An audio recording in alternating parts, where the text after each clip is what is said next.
মোড়ক পাল্টে সরকারি খাদ্য গুদামের চাল ও আটা বিক্রি হচ্ছিল ভিন্ন ব্র্যান্ডে। সোমবার গভীর রাতে রাজধানী গ্যান্ডারিয়া ও শ্যামপুরের যৌথ অভিযানে ধরা পড়েছে এই অপকর্ম। দুটি গুদাম থেকে উদ্ধার হয়েছে ২৬ টন আটা ও ১৬ টন চাল। টিসিবির এসব পণ্য লেবেল পাল্টে নুরানি আটা ও চাল নামে বিক্রি হচ্ছিল বাজারে। ঘটনাস্থল থেকে একজনকে আটক করা হয়েছে। যমুনা স্মার্ট রেফ্রিজারেটর, স্মার্ট লাইফে স্মার্ট রেফ্রিজারেটর। সোমবার গভীর রাতে রাজধানীর গ্যান্ডারিয়া ও শ্যামপুরের দুটি গুদামে অভিযান চালায় যৌথ বাহিনী। গোপন সংবাদের ভিত্তিতে পরিচালিত এই অভিযানে উদ্ধার হয় খাদ্য অধিদপ্তরের সিলযুক্ত বিপুল পরিমাণ চাল ও আটা।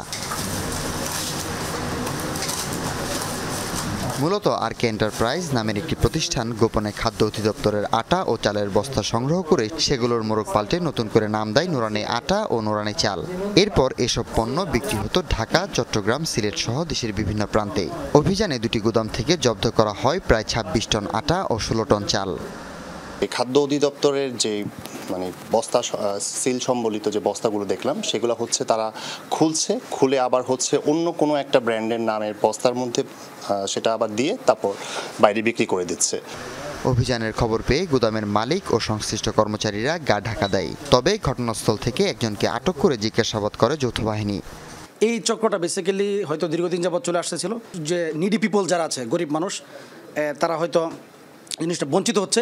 আমরা এই ধরনের ক্রাইমের এগেইনস্টে ইনশাআল্লাহ অপারেশন জারি রাখবো। এছাড়াও এদিন রাজধানীর মিরপুরের বিভিন্ন সড়কে তল্লাশি চৌকি স্থাপন করে পুলিশ ও সেনাবাহিনী। এ সময় শৃঙ্খলা ব্যত্যয়ের অভিযোগে বেশ কয়েকটি যানবাহনকে মামলা দেওয়া হয়। হাসিবুল করিম বিজয়, যমুনা নিউজ, ঢাকা।